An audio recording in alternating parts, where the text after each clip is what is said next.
आप देख रहे हैं अल्फा डिफेंस हिंदी में आपका स्वागत है। इस समय पाकिस्तान से 4 अलग अलग तरीके के एयरक्राफ्ट की फोटोग्राफ्स निकल कर आ रही हैं और इन फोटोग्राफ्स को लेकर भारत में बहुत सारी कॉन्वर्सेशंस चल रही हैं। वीडियो के दौरान हम लोग कोशिश करेंगे कि इन सभी चीजों को डिक्लटर किया जाए और समझने की कोशिश की जाए कि एग्जैक्टली हो क्या रहा है। क्लेम्स हैं कि पाकिस्तान सीक्रेटली बहुत सारे वेपन सिस्टम्स अपने बेड़े में शामिल कर रहे हैं। इसके अलावा ये भी क्लेम्स हैं कि टर्किश और चाइनीज डिप्लॉयमेंट हो रही है पाकिस्तान के अंदर, जो आगे चलकर भारत के लिए परेशानी हो सकती है।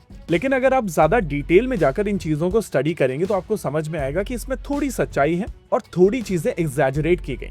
सबसे पहले बात करते हैं टर्की के बारे में। टर्की को लेकर ये कॉन्वर्सेशन इस वजह से शुरू हुई है क्योंकि टर्किश एयरफोर्स का A400M पाकिस्तान आया था और मिलिट्री ट्रांसपोर्ट एयरक्राफ्ट आमतौर पर 2 ही तरीके के कार्गो लेकर आते हैं, एक राहत और बचाव वाले या फिर वेपन सिस्टम्स।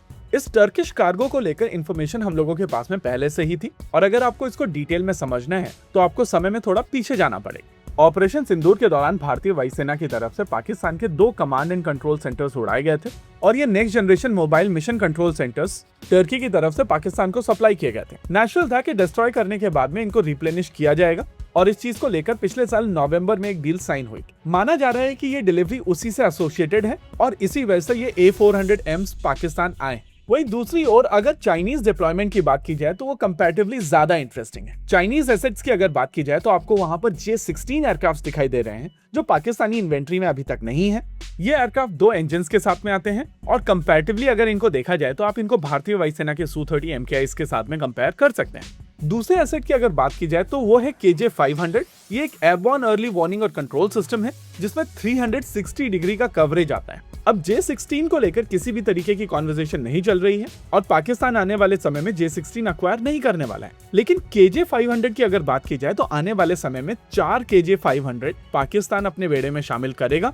और फिर से अगर आप इसको चीजों के साथ में जोड़कर देखेंगे तो आपको समझ में आएगा कि ऑपरेशन सिंदूर के दौरान भारतीय वायुसेना की तरफ से पाकिस्तान के AWACS मार्कर गिराए गए थे तो उनको भी रिप्लेस किया जाना है। हालांकि क्या ये AWACS पाकिस्तान के लिए हैं, ये चीज यहाँ पर क्लियर नहीं है। तीसरे एसेट की अगर बात की जाए तो यह है शियान Y-20 एयरक्राफ्ट। ये एक कार्गो एयरक्राफ्ट है जो आप C-17 ग्लोबमास्टर की कंपैरिजन में देख सकते हैं और इन एयरक्राफ्ट को भी पाकिस्तान में स्पॉट किया गया। लेकिन अगर आप सभी चाइनीज वेपन सिस्टम्स को ध्यान से समझेंगे तो आपको बड़ी पिक्चर दिखाई देगी और बड़ी पिक्चर ये है कि इजिप्ट में एक एक्सरसाइज होने वाली है जिसके लिए चाइनीज एसेट्स पाकिस्तान के थ्रू इजिप्ट जा रहे हैं। एक्सरसाइज का नाम है ईगल ऑफ सिविलाइजेशन 2026 और मोस्ट लाइकली ये चाइनीज एसेट इसी एक्सरसाइज के लिए जा रहे हैं, चाहे बात की जाए J-16 की, Y-20 की और मोस्ट लाइकली KJ-500 की भी। हालांकि इस पॉइंट ऑफ टाइम पर KJ-500 को लेकर एक आउटसाइड चांस है कि ये एयरक्राफ्ट डिलीवरी के लिए लाया गया हो और क्योंकि 4 ऐसे एयरक्राफ्ट आने वाले समय में पाकिस्तान एयरफोर्स अपने बेड़े में शामिल करेगी तो हो सकता है कि यहाँ पर डिलीवरी शुरू हो गई।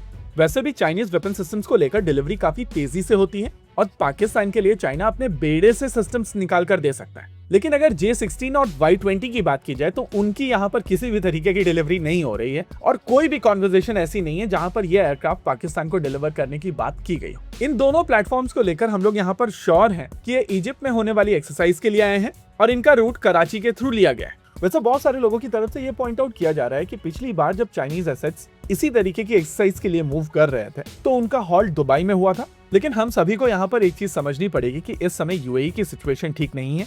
इनफैक्ट पूरे मिडिल ईस्ट की सिचुएशन ठीक नहीं है और उस हिसाब से चाइनीज एसेट्स के लिए कराची एक कंपैरेटिवली सेफर प्लेस है।